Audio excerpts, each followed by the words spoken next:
Hello everyone, myself Rahul Gunav. और आज हम बात करेंगे बैसिलस एंथ्रेसिस के बारे में।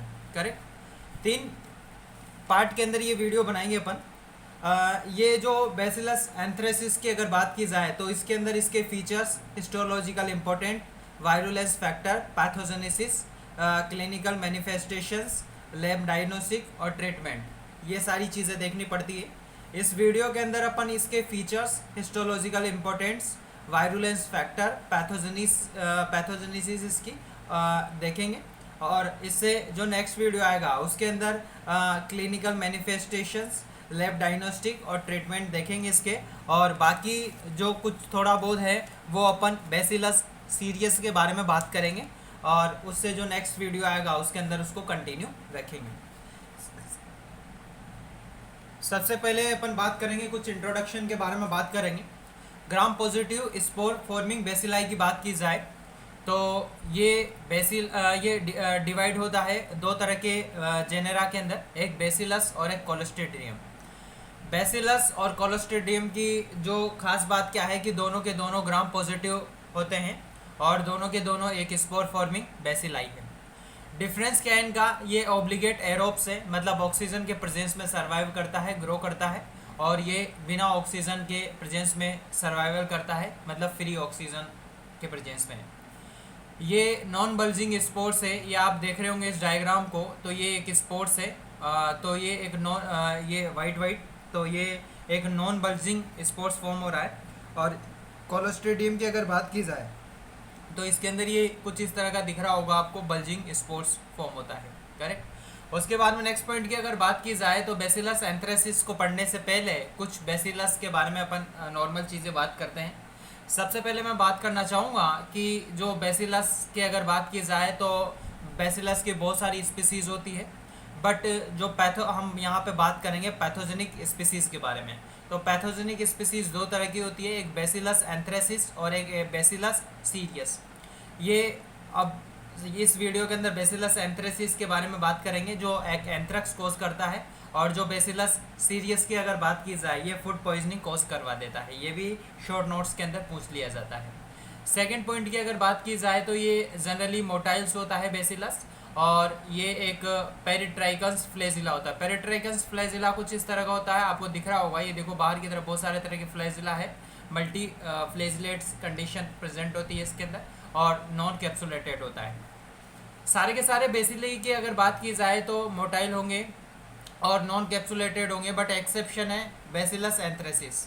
ये क्या होता है कि नॉन मोटाइल्स और कैप्सुलेटेड होता है। करेक्ट। उसके बाद में फीचर्स के बारे में बात नेक्स्ट है, अगर इसके फीचर्स की अगर बात की जाए तो बहुत सारे तरह के फीचर्स हैं। देखो, ये मैंने एक पॉइंट तो बताया कि ग्राम पॉजिटिव है, तो ग्राम पॉजिटिव तो है ही है कि नहीं।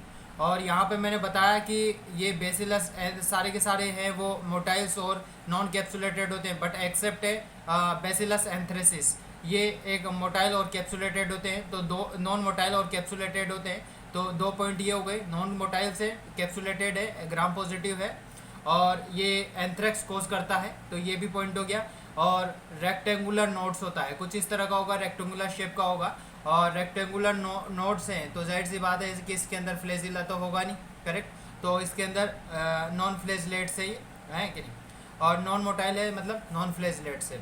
और ये 3 to 10 माइक्रोमीटर तो इसकी लेंथ होती है, और विड्थ की अगर बात की जाए तो 1 से 1.6 माइक्रोमीटर इसकी विड्थ होती है। करेक्ट। अब उसके बाद में नेक्स्ट पॉइंट की बात की जाए तो ये चेंज की फॉर्म में अरेंजमेंट होती है जनरली। करेक्ट। उसके बाद में नेक्स्ट पॉइंट की अगर बात की जाए तो जो नेक्स्ट पॉइंट है कि हिस्टोलॉजिकल इम्पोर्टेंस की अगर बात की जाए तो ये फर्स्ट पैथोजेनिक बैक्टीरिया है जो माइक्रोस्कोप के अंदर देखा गया था। करेक्ट। सेकंड पॉइंट की अगर बात की जाए तो सेकंड पॉइंट ये है कि जो एंथ्रेक्स हैं ये फर्स्ट कम्युनिकेबल डिजीज़ हैं जो ट्रांसमिटेड होता है इनकोल्यूशंस इन्फेक्टेड ब्लड्स के द्वारा इनको। और नेक्स्ट अगर बात की जाए तो जो प्योर कल्चर की अगर बात की जाए तो प्योर कल्चर मीडिया के अंदर रॉबर्ट कोच जो साइंटिस्ट था जिसने ये फर्स्ट आइसोलेटेड किया था इस बैक्टीरिया को। नेक्स्ट पॉइंट की अगर बात की जाए तो जो लुइस पास्चर था उसने जो बैक्टीरिया, सबसे पहले जो लाइव एट्यूनेटेड बैक्टीरिया वैक्सीन थी जो प्रिपेयर्ड की थी, वो एक क्या कौन सी प्रिपेयर्ड की थी, वो प्रिपेयर्ड की थी एक एंथ्रेक्स वैक्सीन, करेक्ट। तो ये पॉइंट अपन ने क्लियर कर दिए कि ये एक तरह का पैथोजेनिक बैक्टीरिया है जो माइक्रोस्कोप के अंदर देखा गया था पहला, और ये एक फर्स्ट कम्युनिकेबल डिजीज है जो ट्रांसमिटेड होता है एक इनको कोलिशंस ऑफ इन्फेक्टेड ब्लड्स के द्वारा। और जो रॉबर्ट कोच का जो पोस्टुलेट अपन पढ़ते हैं, ये सबसे पहले आइसोलेटेड किया गया था प्योर कल्चर के अंदर ये बैक्टीरिया। और वायरुलेंस फैक्टर एंड पैथोजेनिस की अगर बात की जाए तो दो तरह के इसके वायरुलेंस फैक्टर है। एक है एंथ्रेक्सिस टॉक्सिक्स और नेक्स्ट पढ़ेंगे अपन एंथ्रेक्स कैप्सूल्स, करेक्ट। तो ये पैथोजेनिस ऑफ एंथ्रेक्स की अगर बात की जाए तो दो वायरुलेंस फैक्टर पे डिपेंड करता है ये। सबसे पहले मैं बात करना चाहूँगा एंथ्रेक्स टॉक्सिन के बारे में, ध्यान से देखिएगा ये क्या होता है। नेक्स्ट पॉइंट की अगर बात की जाए तो एंथ्रेक्स टॉक्सिन की अगर बात की जाए और एंथ्रेक्स कैप्सूल की अगर बात की जाए, ये दोनों के दोनों प्लाज्मिड से सिंथेसिस होते हैं। और जो एंथ्रेक्स टॉक्सिन की अगर बात की जाए तो ये तीन तरह के फैक्टर पे डिपेंड करता है, एक प्रोटेक्टिव फैक्टर, एक एडिमा फैक्टर और एक lethal factor, correct. Protective factor की अगर बात की जाए तो कोई भी किसी भी तरह के जो होस्ट सेल्स होते हैं उसके जो रिसेप्टर्स होते हैं उन पे ये बाइंड होता है। तो होता क्या है कि कोई भी किसी भी तरह का जो बैक्टीरिया होता है वो हमारी बॉडी के अंदर एंटर करता है, और बॉडी के अंदर एंटर करने के बाद वो हमारे सेल के अंदर जाता है, करेक्ट। तो वो जो होस्ट के जो सेल्स जो रिसेप्टर है उसके साथ बाइंड होगा, और बाइंड हो जाने के बाद में जो दोनों तरह के फैक्टर है इसके, जो एडिमा फैक्टर और जो लेथल फैक्टर, ये इनकी क्या है वहाँ पे एंट्री होगी, करेक्ट। तो नेक्स्ट है एडिमा, ये देखो यहाँ पे ये लिखा है फैसिलिटेड एंट्री होता है कुछ other fragments into the host cell के अंदर।